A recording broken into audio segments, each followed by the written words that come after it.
Important question, क्यों हार रहा है विपक्ष लगातार सारे चुनाव? ये बात विपक्ष को और आप लोगों को समझ लेनी चाहिए कि विपक्षी पार्टियों के हारने की ही गुंजाइश ज्यादा है।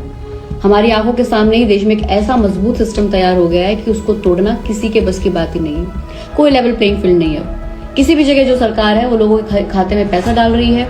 मॉडल कोड ऑफ कंडक्ट लागू है, तब भी लोगों के खाते में पैसा आ रहा है। पहले चरण के चुनाव के बाद भी आ रहा है।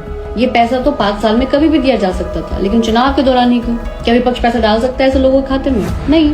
और इलेक्शन कमीशन बिल्कुल इस पर आपत्ति जता सकता था, पर कैसा हुआ? नहीं।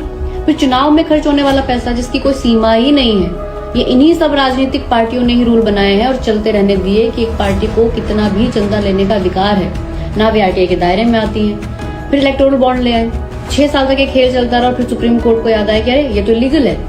सबसे ज्यादा पैसा बीजेपी ने कमाया इससे, 4 साल में 5,271 करोड़ और कांग्रेस को 952 करोड़। कोई बराबरी है? जिस पार्टी के पास पैसा ज्यादा है वो तो फिर कुछ भी कर सकती है। सबको पता है वोटिंग से पहले पैसा बढ़ता है, सब पार्टियां बांटती हैं, लेकिन जिसके पास ज्यादा पैसा है वो ज्यादा पैसा दे सकती है। तो मुझे बताइए, विपक्षी पार्टी ऐसा क्या वादा कर देगी, ऐसा क्या ही कह देगी जो इस पूरे सिस्टम से कम्पीट कर सके? बेशक ये सभी पार्टियां चंदे के सिस्टम को बनाने के लिए जिम्मेदार हैं, इसलिए उनका कोई मोरल ग्राउंड ही नहीं है कुछ कहने का। लेकिन ये गलत आर्गुमेंट है कि हाँ सब एक जैसे ही हैं, सब ऐसा ही करते हैं, सीखो ऐसे चुनाव जीता जाता है। नहीं, ये गलत चीज को नॉर्मलाइज करना है। क्यों गलत चीज सीखनी है? ये लोकतंत्र है, जनता का काम है कि उस चुनाव में अंधे पैसे को नॉर्मलाइज ना होने दे। जनता का काम है कि इलेक्शन कमीशन से सवाल पूछे।